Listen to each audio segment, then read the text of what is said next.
Hello दोस्तों, नमस्कार। आज हम टेस्ट सीरीज 5 का पहला पार्ट पढ़ाने जा रहे हैं। ठीक है। जो पहला क्वेश्चन है आपका है, क्षोभ मंडल में ऊंचाई बढ़ने के साथ साथ तापमान में कमी आती है। तापमान में 1 डिग्री सेल्सियस की कमी कितनी ऊंचाई बढ़ने पर होती है? तो ये है आपका 160 मीटर। ठीक है। क्योंकि ध्रुवों पर क्षोभ मंडल जो है 8 किलोमीटर तथा विषुवत रेखा पर 18 किलोमीटर की ऊंचाई पर पाया जाता है। ठीक है।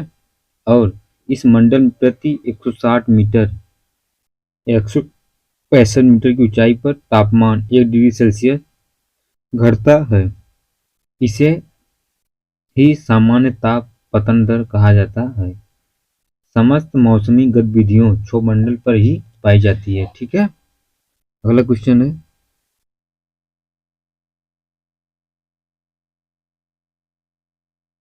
बोस्फोरस जल संधि निम्नलिखित सागरों को जोड़ती है। तो वो है आपके काला सागर और मरमरा सागर। ऑप्शन बी सही है।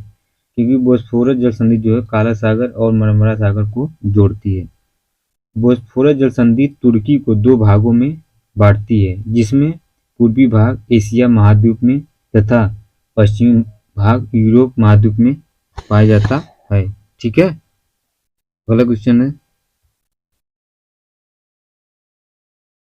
निम्नलिखित में से कौन सा सक्रिय ज्वालामुखी का उदाहरण है? तो है आपका माउंट किलिमंजारो अफ्रीका का, या जापान के फ्यूजियामा, या इक्वाडोर के कोटोपैक्सी, या माउंट एरियन यूएसए। तो खाली इसमें जो है आपका पहला उदाहरण है, तो ये आपका 3 इक्वाडोर के कोटोपैक्सी। ऑप्शन जो है सी सही, केवल 3 सही है।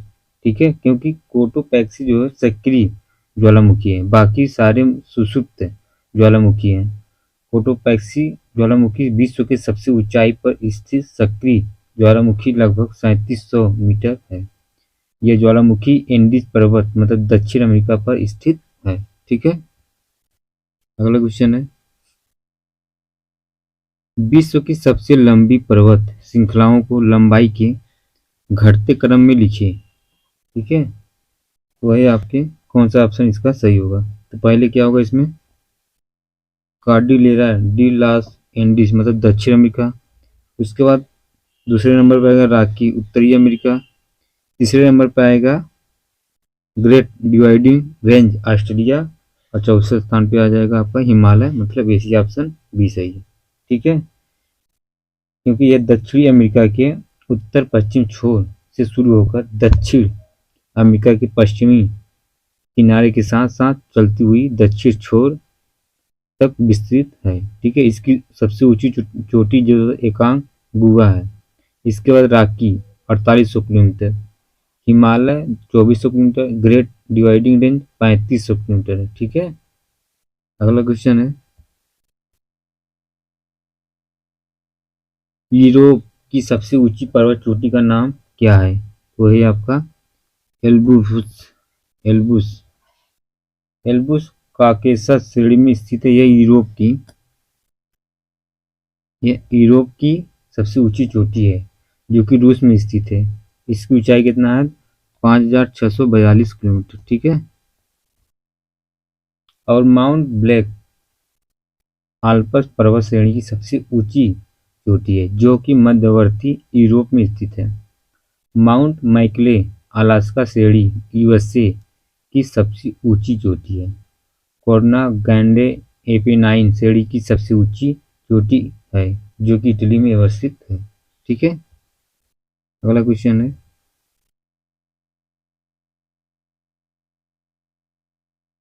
कालाहारी मरुस्थल का विस्तार इनमें से किस या किन देशों में है? ठीक है। तो आपका है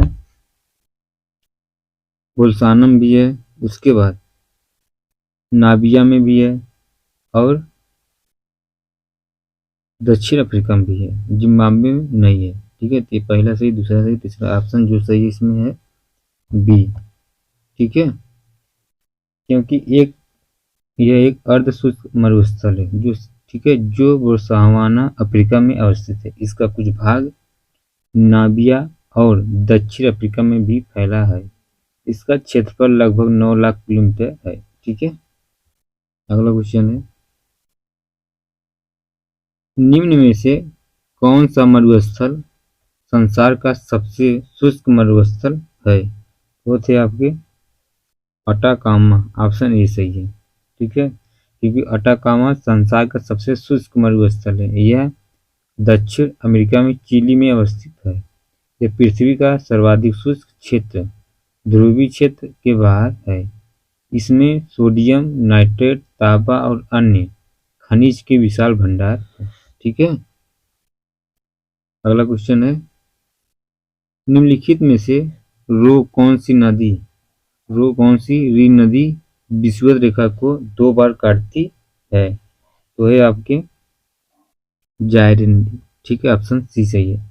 जायरे को कांगो नदी 2 बार काटती है। ठीक है, कौन नदी? कांगो। ठीक है, 2 बार काटती है। यह अफ्रीका की दूसरी सबसे बड़ी नदी है और यह विषुवत रेखा को 2 बार काटती है। ठीक है, कांगो नदी।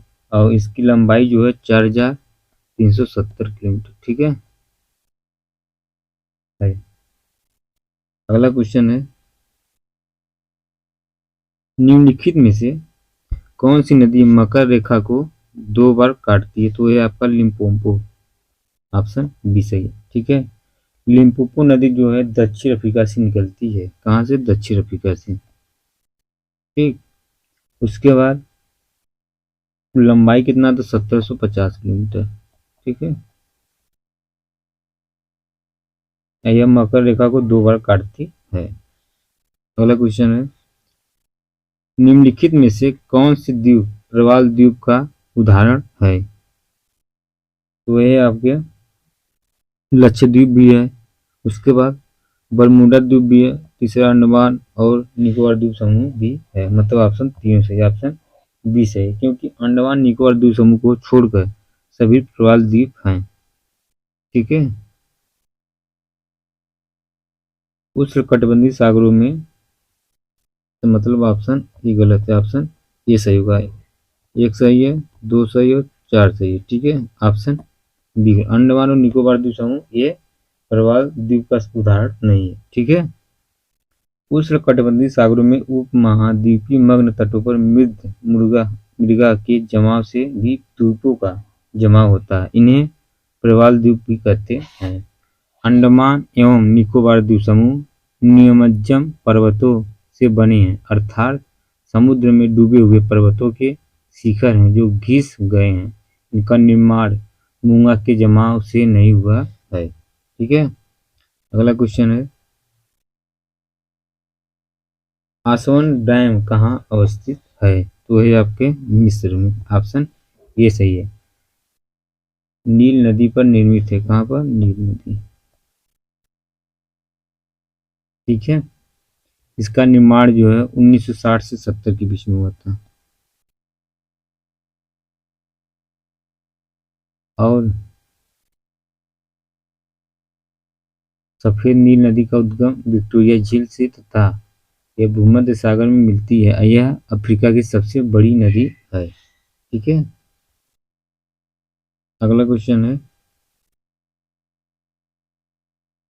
सूची फर्स्ट सूची सेकंड लिए मिलान करने के लिए दिया है। ठीक है, तो जो इसका आंसर होगा वो है आपका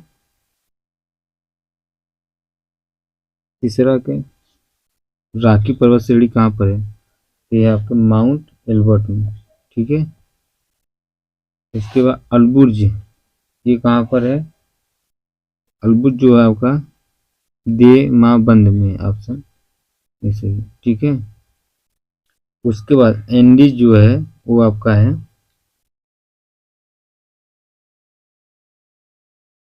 एंडीज पर्वत, ये आपका एकांक गुहा। ठीक है, अल्पासा जो है माउंट ब्लैक में, ऑप्शन जो है सी सही, बी सही है। ठीक है, क्योंकि रॉकी पर्वत उत्तरी अमेरिका में स्थित है जिसकी सबसे ऊंची चोटी माउंट एल्बर्ट है। एल्बुज वो ईरान में अवस्थित है। इसका सबसे ऊंचा चोटी देमाबंद है। अल्पास यूरोप में स्थित है एवं इसकी सबसे ऊंची चोटी माउंट ब्लैक है। ठीक है, अगला क्वेश्चन है सूची सेकंड और सूची फर्स्ट में कहा कि मिलान करने के दिया है। ठीक है,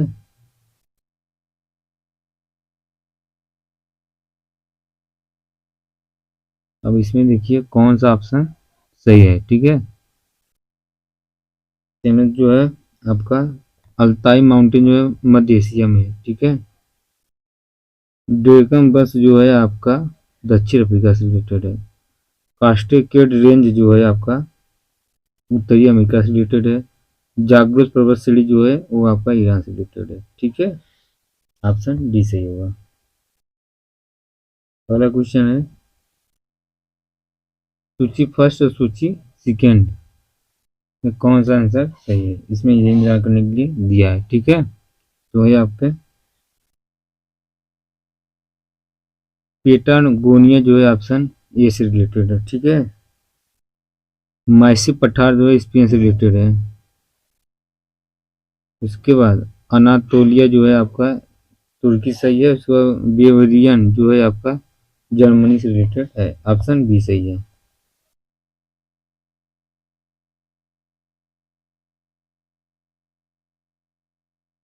अगला क्वेश्चन है दक्षिण अमेरिका के पश्चिमी तट पर अटाकामा मरुस्थल तथा दक्षिण अफ्रीका के पश्चिमी तट पर कालाहारी मरुस्थलों के आविर्भाव में क्रमशः पेरू तथा बेंगुला की ठंडी धाराओं का हाथ है। दूसरा है गर्म जलधाराएं उष्ण कटिबंधीय उच्च तापमान को उच्च अक्षांशों की ओर ले जाकर तापमान के वितरण में समानता लाने का प्रयास करती है। ठीक है, इसमें पूछ रहा कौन सा कथन सही है, तो है आपका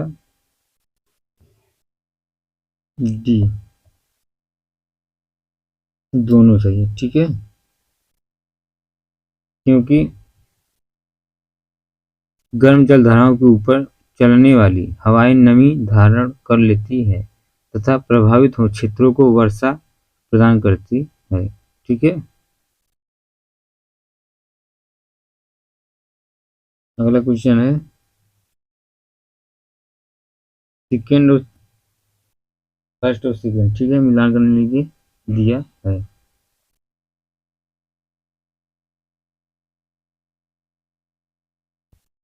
इसमें जो आंसर है वो आपका है स्ट्राबोली जो है आपका लिपाई द्वीप से रिलेटेड है। उसके बाद सिलसिली जो है आपका मिलान हो चुका है। उसके बाद इंडोनेशिया का सी है काकरा ताओ, ऑप्शन सी से इंडोनेशिया। उसके बाद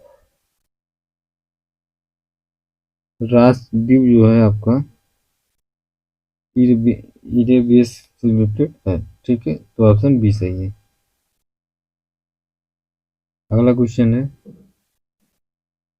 निम्न में से किसे भूमध्य सागर का प्रकाश स्तंभ कहते हैं, तो है आपके बी कांगो नदी, क्योंकि विक्टोरिया फॉल जिम्बाब्वे नदी पर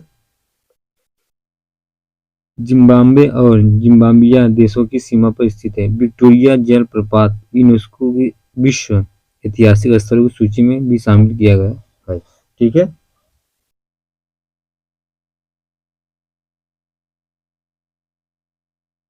इसका भी सही है इसका बोल। ठीक है,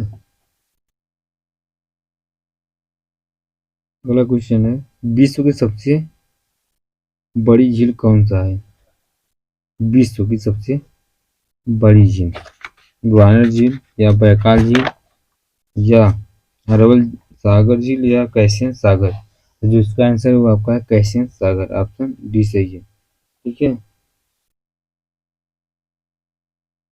नीचे दिए गए सेकंड कथन ए और कथन आर। ठीक है, परिव्रपात परिवेशांत महासागरीय मेखला को रंगी आप फायर करते हैं।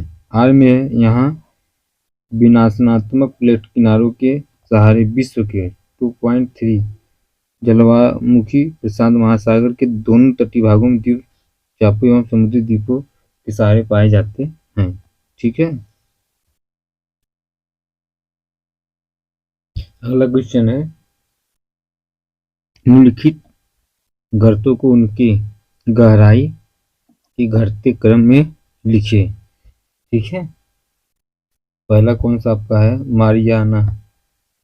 ठीक है, उसके बाद टोंगा, उसके बाद मिंडानारो, उसके बाद प्लूटो रिको। ठीक है, चौथा ऑप्शन ये सही है। ठीक है, अगला क्वेश्चन है, निम्नलिखित में से कौन सा कटक अटलांटिक महासागर से संबंध नहीं है। इसका जो आंसर है वो आपका है डी, कार्लसबर्ग कटक। ठीक है, क्योंकि कार्लसबर्ग कटक हिंद महासागर में मेडागास्कर से पास स्थित है।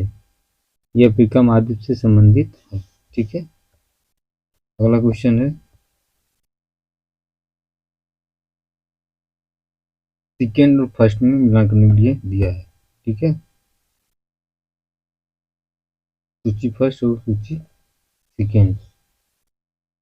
इसका जो ग्रेनाइट है इसका 19 हो जाएगा।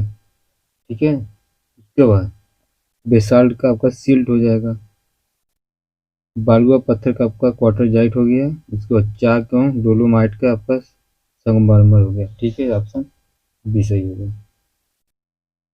अगला क्वेश्चन है, फारस की खाड़ी और ओमान की खाड़ी को जोड़ने वाली जलसंधि कौन सी है। तो वो है आपके हार्मुज जल संधि। ऑप्शन डी सही है। ठीक है, क्योंकि हार्मुज जल संधि फारस की खाड़ी एवं ओमान की खाड़ी के मध्य स्थित है। यह एशिया महाद्वीप में अवस्थित है। यह दुनिया की सबसे लंबी जल मरुस्थल है। यहाँ 800 किलोमीटर लंबा एक फनल के आकार का संकरा जलमार्ग है। ठीक है, अगला क्वेश्चन है, बाब अल मंडेव जलमंडूस्थल मध्य किन दो जलराशियों को जोड़ती है। तो थे आपकी बी, अदन की खाड़ी और लाल सागर। ऑप्शन बी सही है, क्योंकि अदन की खाड़ी और लाल सागर अफ्रीका महाद्वीप और अरब प्रायद्वीप के मध्य स्थित है। लाल सागर अफ्रीका महाद्वीप में मिस्र, सूडान, इरिट्रिया, जिबूती, सोमालिया तथा एशिया में इजराइल, सऊदी अरेबिया, जॉर्डन और यमन से घिरा है। ठीक है, अगला क्वेश्चन है, मृत सागर किन देशों के साथ सीमा बनाता है। तो वो थे आपके जॉर्डन और इजराइल। ऑप्शन डी सही है। ठीक है, इजराइल और जॉर्डन मध्य पूर्व के देश हैं, जहां दोनों देशों के मध्य मृत सागर अवस्थित है। इजराइल की सीमा भूमध्य सागर और लाल सागर से भी लगती है। ठीक है, अगला क्वेश्चन है, निम्नलिखित में से कौन सा देश कैस्पियन सागर से सीमा नहीं बनाता है। तो वो थे आपके डी, आर्मेनिया। ठीक है, क्योंकि कुल 5 देश कैस्पियन सागर से अपनी सीमा बनाते हैं। ये है कि ईरान, रूस, अजरबैजान, तुर्कमेनिस्तान और कजाकिस्तान। ठीक है, और अमेरिका अजरबैजान के पश्चिम में स्थित है और कैस्पियन सागर अजरबैजान के पूर्व में थे। ठीक है, अगला क्वेश्चन है, कौन सा देश लाल सागर से अपनी सीमा नहीं बनाता है। तो वो थे आपके डी, कतर। ठीक है, क्योंकि कतर लाल सागर से अपनी सीमा नहीं बनवाता है। कतर की सीमा फारस की खाड़ी से लगती है। लील लाल सागर की सीमा अफ्रीका महाद्वीप महाद्वीप ठीक है। अगला क्वेश्चन है,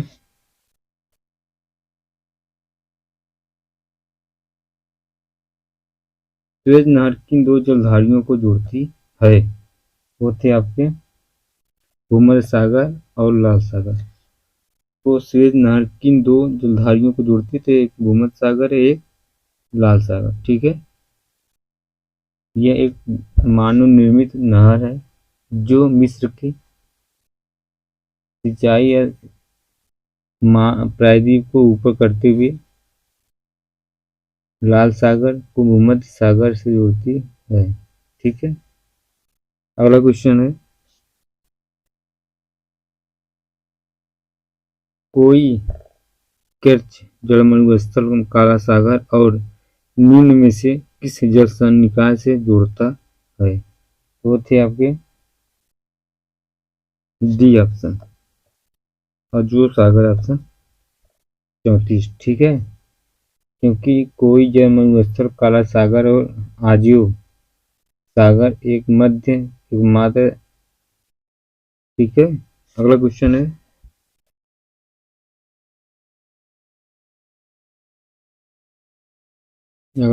है, निम्नलिखित में से कौन सा देश बाल्टिक सागर देश में सम्मिलित नहीं है? तो वो थे आपके बी, स्लोवेनिया। ठीक है। क्योंकि बाल्टिक सागर के पूर्वी तट पर तीनों देश स्थित हैं। एस्टोनिया, लिथुआनिया, लातविया तीनों देश नाटो, यूरोपीय संघ, यूरोजन और ओईसीडी के सदस्य हैं। ये तीनों देश पूर्व में एशिया के भाग थे। सितंबर 1991 को सोवियत सरकार ने तीनों बाल्टिक राज्यों को स्वतंत्र घोषित किया है। ठीक है। अगला क्वेश्चन है, निचले मेंटल में तापमान होता है? तो वो थे आपके डी, 6000 डिग्री सेल्सियस। ठीक है।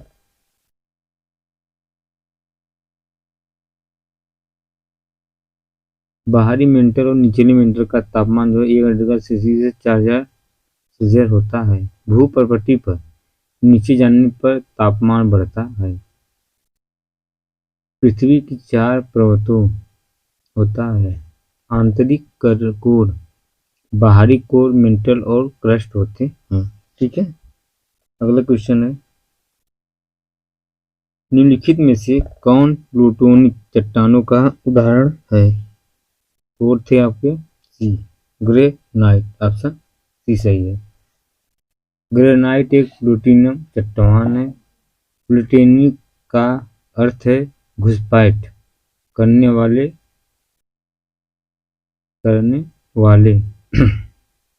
ठीक है। यह पृथ्वी की पपड़ी के नीचे पाई जाती है।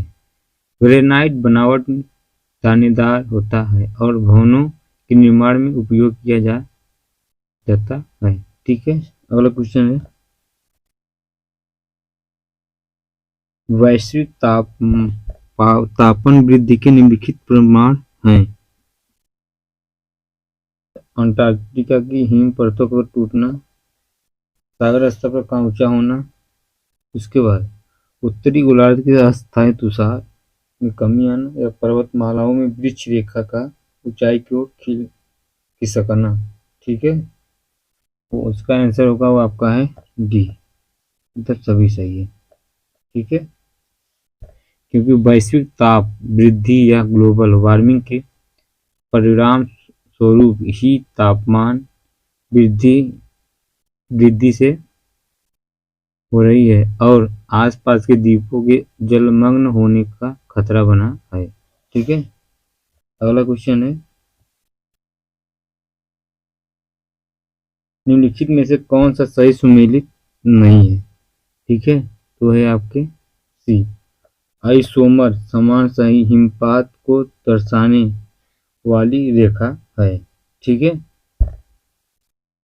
आइसोमर ऐसी रेखा है जो समान औसत मासिक वृक्षों के प्रतिवर्ष को दर्शाता है। ठीक है, अगला क्वेश्चन है, सागरी लवणता के निम्नलिखित निर्धारण तत्व है। तो जो इसका आंसर है वो आपका है डी। ठीक है, सभी सही है। वाष्पीकरण, तापमान, वर्षा, जलधाराएं, नदियों की डेल्टा, मतलब तीनों ऑप्शन सही है। ठीक है, अगला क्वेश्चन है,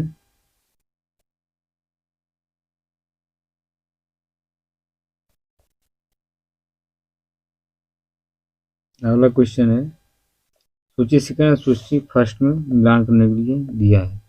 ठीक है, और सागरी गर्त टेंस है और महासागर है। ठीक है, अब इसमें जो है आपका सब आ जाएगा। ठीक है,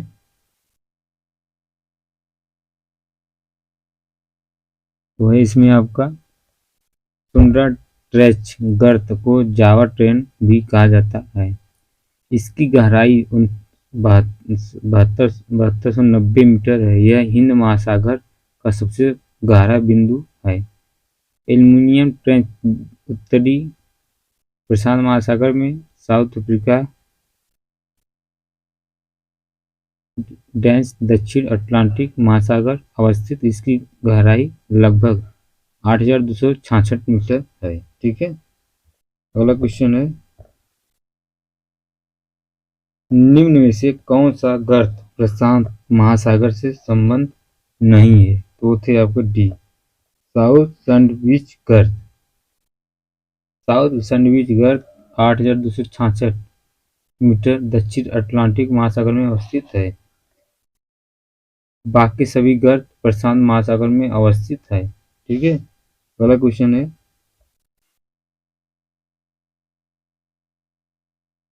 ओशिनिमा में निम्नलिखित क्षेत्र सम्मिलित है। उसका आंसर है आपका डी, उपयुक्त सभी। ठीक है, 22 मई को वैश्विक जैव विविधता दिवस मनाया जाता है। 23 मई को विश्व कछुआ दिवस, 29 सितंबर को विश्व पर्यावरण दिवस, 2022 अप्रैल के विश्व पृथ्वी दिवस मनाते हैं। ठीक है, अगला क्वेश्चन है, वैश्विक जैव विविधता दिवस कब मनाया जाता है? ठीक है, तो इसका जो आंसर है वो आपका है डी, 22 मई को।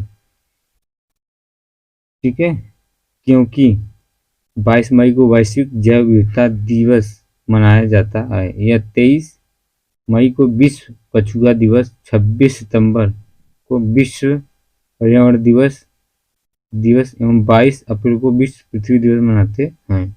ठीक है, अगला क्वेश्चन है,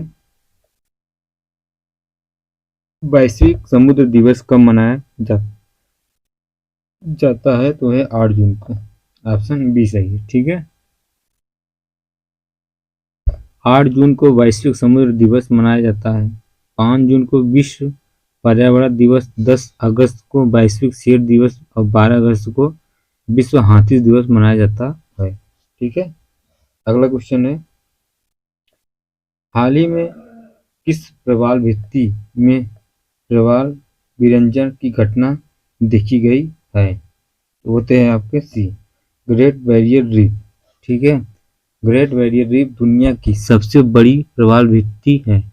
यह 2300 किलोमीटर में फैला है। यह रफी ऑस्ट्रेलिया के क्वींसलैंड के तट यह रीफ ऑस्ट्रेलिया के क्वींसलैंड के तट पर कोरल सागर में स्थित है। मार्च 2022 में इस रीफा के प्रवाल विरंजन की घटना देखी गई है। ठीक है, अगला क्वेश्चन है, फर्स्ट और सेकंड कोरल या प्रवाल भित्ति जीव जब पूरी तरह से सफेद हो जाते हैं तो इसे ही प्रवाल विरंजन कहते हैं। दूसरा, प्रवाल भित्ति जीवों का जोक्सा थेला नामक शैवालों से सहजीवी संबंध होता है। तापमान वृद्धि के प्रदूषक की मात्रा अधिक होती है तो यह शैवाल समाप्त होने लगते हैं। ठीक है, तो इसका जो आंसर होगा वो आपका है, इसका जो आंसर है आपका ए। ठीक है,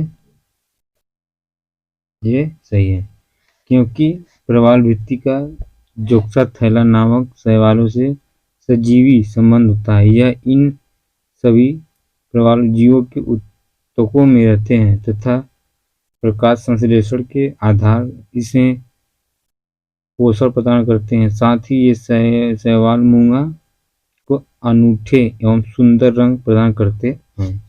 ठीक है, अगला क्वेश्चन है,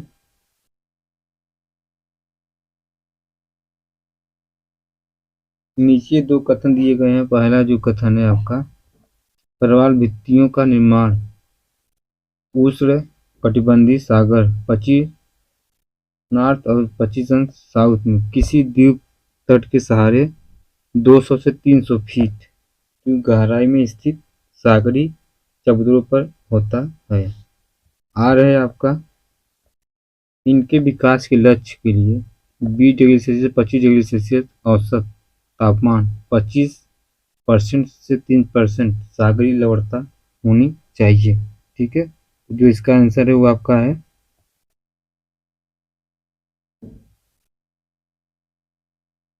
तो जो आंसर है आपका ये है, ए और आर दोनों सत्य है, व्याख्या भी इसका करता है, क्योंकि अधिक लवणता पूर्व स्वच्छ जल दोनों ही इनके विकास के लिए नुकसानदेह है। इनकी विकास के लिए औसत तापमान 20 डिग्री सेल्सियस 25 डिग्री सेल्सियस तो विकास उष्णकटिबंधीय सागरों में होता है। ठीक है, अगला क्वेश्चन है, पृथ्वी पर तापमान के वितरण को निम्नलिखित में से कौन से कारक प्रभावित करते हैं? ठीक है, तो हैं आपके सी। ठीक है, सी 1 2 3 4 5 मतलब सब सही है। ठीक है, क्योंकि उष्णकटिबंधीय प्रदेश में सूर्यताप की वार्षिक मात्रा सबसे अधिक होता है और ध्रुवीय अक्षांशों की ओर बढ़ने पर इसकी मात्रा कम होता है जाती है। ऊंचाई बढ़ने के साथ साथ तापमान में गिरावट आती है। ठीक है, अगला क्वेश्चन है, उष्माद्वीप से आप क्या समझते हैं? ठीक है, तो है आपके डी, अपेक्षाकृत उच्च ताप वाले नगर हैं। वैश्विक नगरों एवं महानगरों का तापमान आसपास के क्षेत्र की तुलना में अधिक होता है। यहाँ पक्के मकानों, सड़कों आदि निर्मित क्षेत्रों की अधिकता एवं वनस्पति के अभाव के कारण पार्थिव विकिरण ज़्यादा होता है, जो नगरीय वायुमंडल की ग्रीन हाउस गैसों द्वारा अवशोषित कर ली जाती है। इनके नगरों का तापमान बढ़ जाता है और तथा इनका अपेक्षाकृत उच्च ताप वाले नगरों को अपेक्षा उष्माद्वीप कहा जाता है। ठीक है दोस्तों, तो आज का टेस्ट सीरीज यहीं पर समाप्त होने जा रहा है। अगली वीडियो में 50 से 100 तक टेस्ट सीरीज कराए जाएंगे, टेस्ट नंबर 5 का। ये वीडियो आपको अच्छा लगे तो लाइक और सब्सक्राइब जरूर करना। थैंक्स। ठीक है, धन्यवाद।